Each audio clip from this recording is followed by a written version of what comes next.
기독교 대한 하나님의 성회가 교단 통합 후 첫 정기총회를 진행했습니다.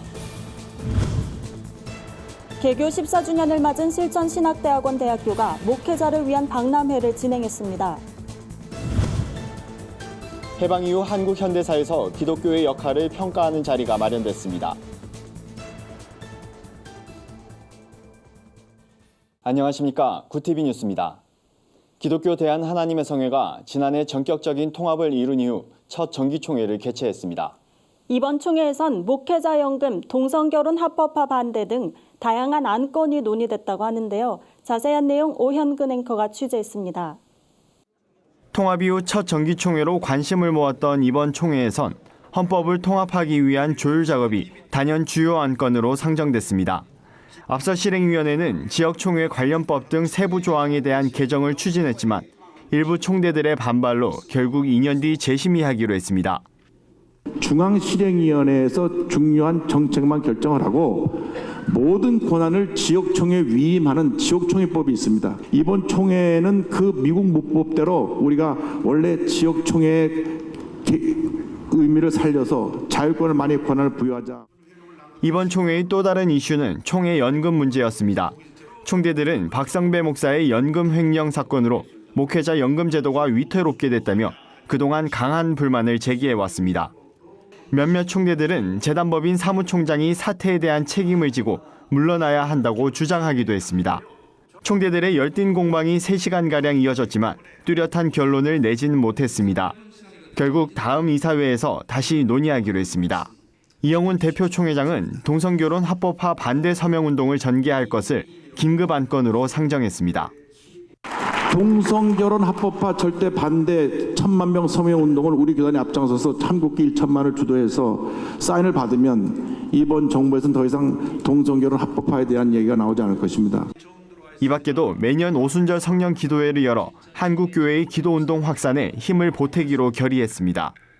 당초 이틀간의 일정으로 진행될 예정이었던 기아성 통합 정기총회는 대부분의 안건이 처리되면서 당일 폐회했습니다.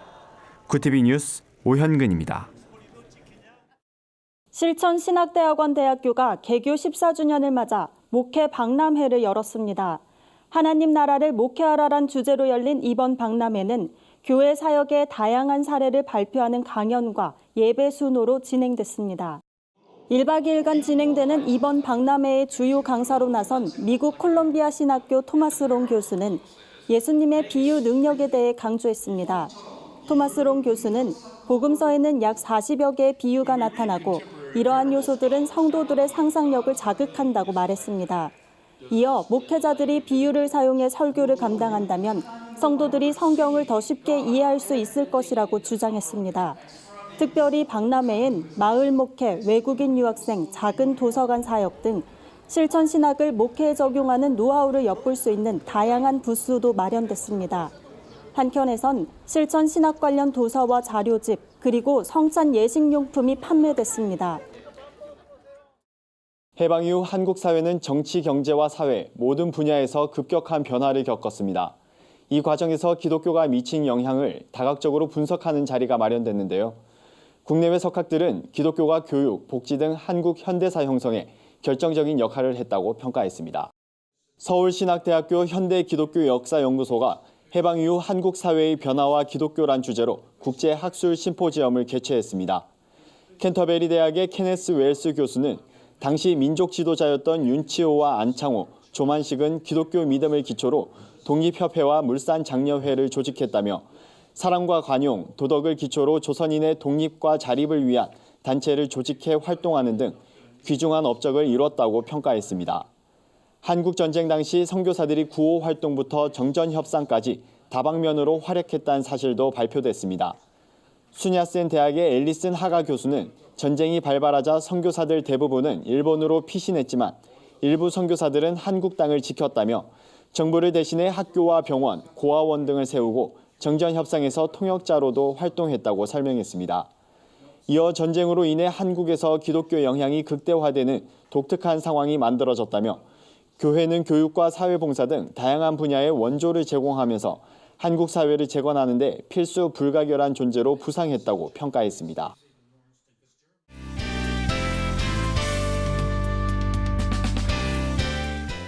세상 속 크리스천들의 다양한 이야기를 만나보는 네포난의 교회입니다. 첫 번째 소식입니다. 지난 주말 서울 홍대 거리는 기독교와 대중문화를 접목한 축제인 수상한 거리 페스티벌로 내내 북적였습니다. 수많은 사람들이 오고 가며 다채로운 문화축제를 즐겼는데요.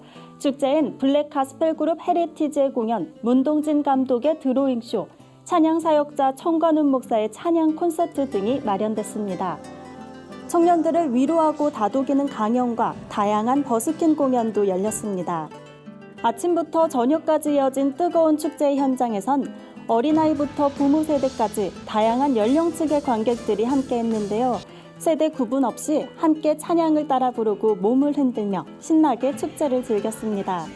이번 페스티벌은 비기독인들도 쉽게 기독교 문화에 스며들 수 있는 의미 있는 시간이 됐을 것 같습니다.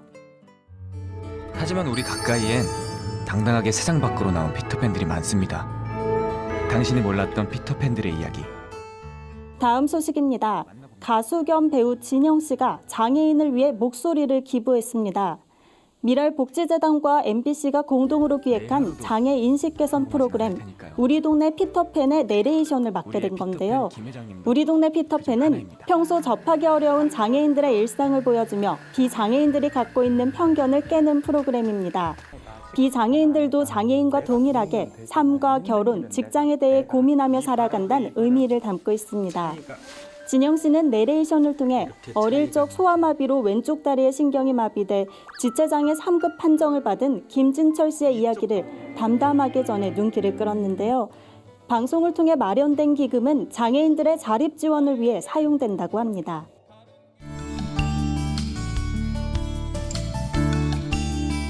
마지막 소식입니다. 부천 참좋은교회가 창립 40주년을 맞아 감사 예배를 드렸습니다.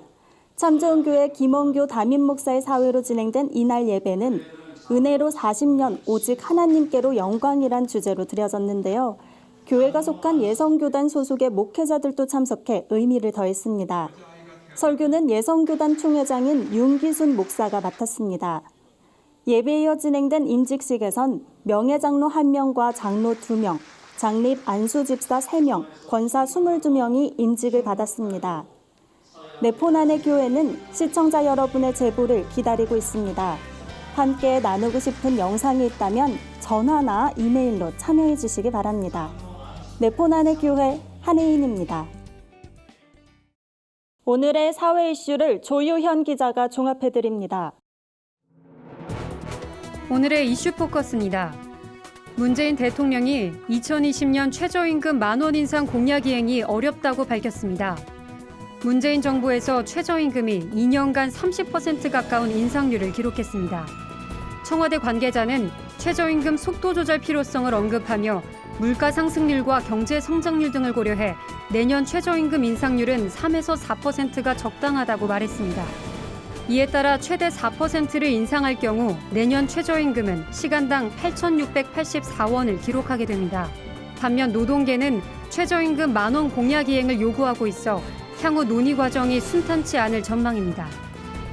최근 일부 교육청이 교사의 근무 시간 외 사생활 보호를 위한 대책 마련에 나서고 있습니다.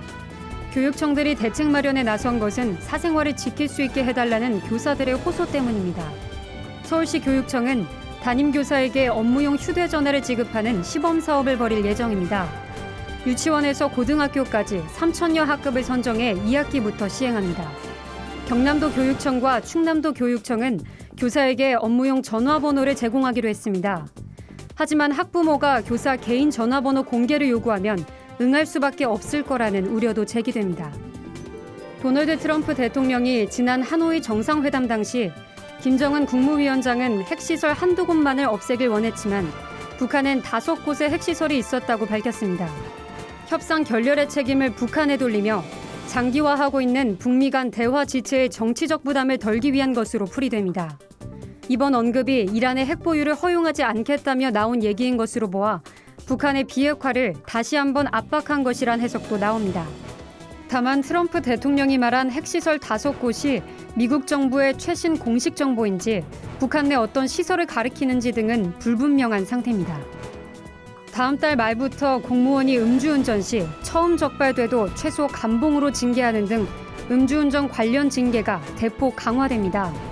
공무원 징계령 시행규칙 개정안은 재범률이 높은 음주운전의 특성을 고려해 최초 음주운전도 최소 감봉으로 징계하는 등 징계 기준을 한 단계씩 상향했습니다. 음주운전으로 교통사고를 일으켜 물적, 인적 피해가 발생하면 최소 정직 처분을 받게 되며 사망사고가 생겼을 경우엔 공직에서 배제됩니다.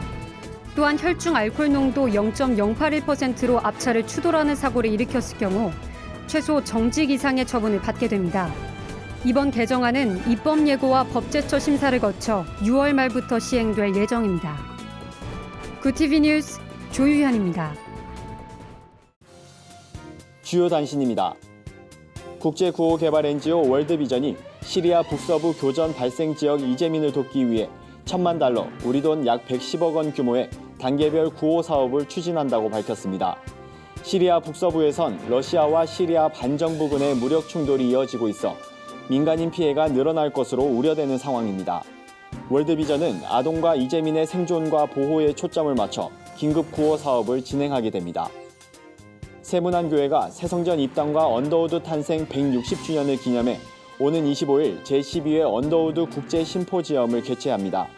이날 행사인 기도를 통해 영성과 신학의 통합을 주창해온 여성신학자 사라 코클리가 강사로 나섭니다. 코클리 교수는 이번 강연에서 기도를 구심점으로 삼위일체론을 새롭게 조명하고 인간의 근원적인 욕망과 성문제에 대한 신학적인 해법을 제시할 예정입니다. 한국교회 총연합이 생명 존중의 가치를 높이고 영혼 구원의 사명을 완수하고자 한국호스피스협회와 MOU를 체결했다고 밝혔습니다.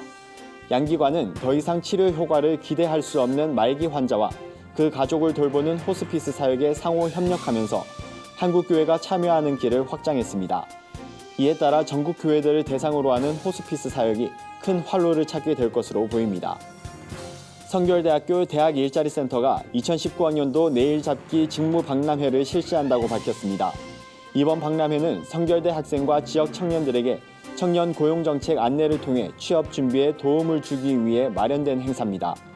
업무별로 환경과 바이오, R&D, IT 등 다양한 분야의 컨설팅 담당자가 참석해 청년들에게 현장감 있는 상담을 제공하고 직무 이해도를 높일 예정입니다. 이상으로 뉴스를 마칩니다. 구TV 뉴스는 인터넷 신문 데일리 굿뉴스를 통해서도 보실 수 있습니다. 시청해주신 여러분 고맙습니다.